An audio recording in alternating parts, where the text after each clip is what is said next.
आत्मा तेरी माटी तेरा देश पहले, दुनिया के सारे सुख पीछे है मेरा देश पहले।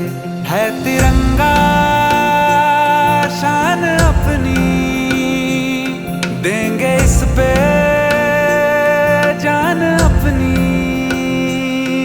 जन गण मन अधिनायक जय हे तेरा संदेश पहले, दुनिया के सारे सुख पीछे है मेरा देश पहले।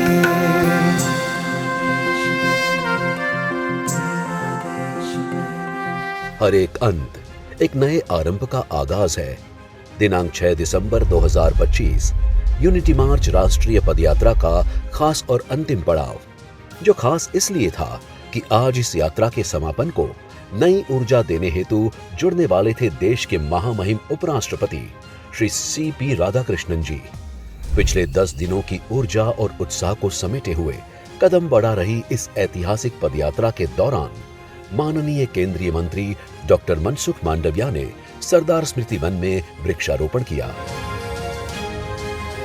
और नर्मदा जिले के गरुड़ेश्वर दत्त मंदिर से यात्रा का शुभारंभ करवाया।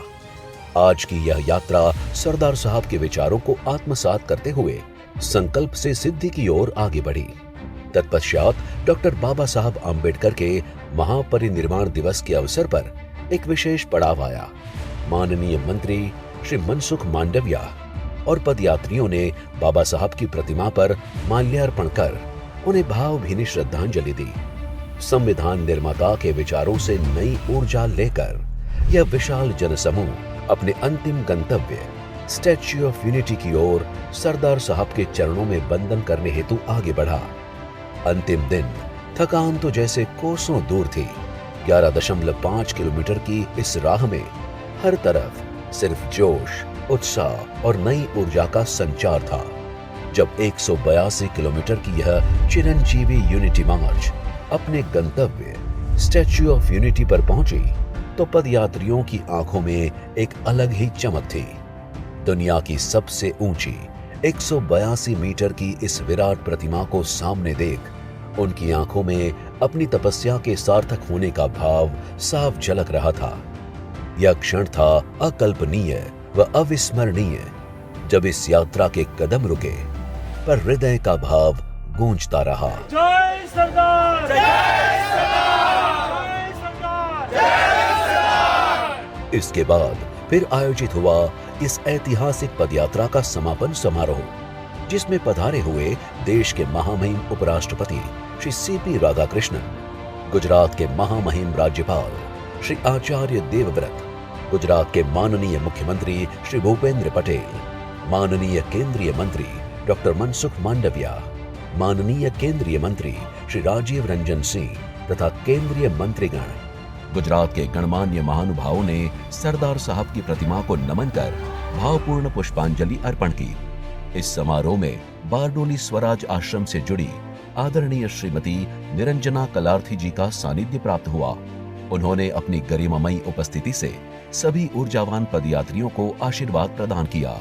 सरदार एट 150 यूनिटी मार्च के तहत करमसद से केवड़िया तक की 182 किलोमीटर की पदयात्रा में भारत का तिरंगा लेकर ध्वजवाहक के रूप में निरंतर अग्रसर रहने वाले वरिष्ठ पदयात्री श्री महेश भाई पटेल का स्मृति चिन्ह समापन समारोह में माननीय मुख्यमंत्री श्री भूपेंद्र पटेल द्वारा महामहिम उपराष्ट्रपति श्री CP राधाकृष्णन को दिया गया, जो एक यादगार पल बन गया। समारोह में जब महामहिम उपराष्ट्रपति जी ने इस पदयात्रा को जन यात्रा बनाने वाले प्रत्येक पदयात्रियों का सम्मान किया, तब वह क्षण निसंदेह अतुलनीय और अभूतपूर्व रहा। समापन कार्यक्रम में महामहिम उपराष्ट्रपति जी ने संबोधन करते हुए कहा कि This Padayatra has been a celebration of the eternal spirit that resides in the heart of India, the spirit of unity, the spirit of duty and the spirit of nation building. इन शब्दों ने समापन समारोह को अधिक स्मरणीय बना दिया। साथ ही गुजरात के मुख्यमंत्री श्री भूपेंद्र भाई पटेल ने लोह पुरुष का स्मरण करते हुए बताया कि યુનિટી માર્ચના રૂટમાં આવતા સ્થળોએ સરદાર સાહેબના જીવન દર્શનને સ્પર્શતા વિષયો પર ક્વિઝ, ચિત્ર સ્પર્ધા અને સરદાર ગાથાના માધ્યમથી કરોડો લોકો સરદાર સાહેબને વધુ નિકટથી જાણી શક્યા છે। फिर केंद्रीय मंत्री डॉक्टर मनसुख मांडविया ने सभी का उत्साह बढ़ाते हुए कहा कि इस पद यात्रा में कई विशेषताएं देखी। अलग अलग वेशभूषा के साथ पदयात्री इस पदयात्रा में जुड़ते गए, पदयात्रा आगे बढ़ती गई और आज ये पदयात्रा देश को एकता का संदेश देती हुई देश के हर युवाओं में एक चेतना भरी है। उसके बाद इस समापन समारोह के दौरान माननीय केंद्रीय मंत्री डॉक्टर मनसुख मांडविया ने सम्मान किया बारडोली स्वराज आश्रम से जुड़ी हुई एक महान विभूति श्रीमती निरंजना कलार्थी जी का। इस क्षण ने पूरे कार्यक्रम में बारडोली सत्याग्रह का वो प्रखर भाव जगा दिया जो सरदार साहब के भीतर था।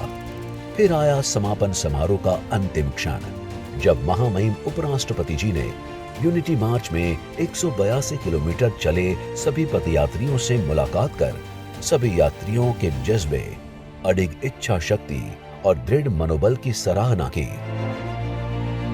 इस यात्रा के समापन में प्रत्येक पदयात्री ने यह अंतःकरण पूर्वक अनुभव किया कि इस यात्रा का समापन कोई अंत नहीं बल्कि एक नई शुरुआत है, आत्मनिर्भर भारत से विकसित भारत की ओर बढ़ने की। जय सरदार।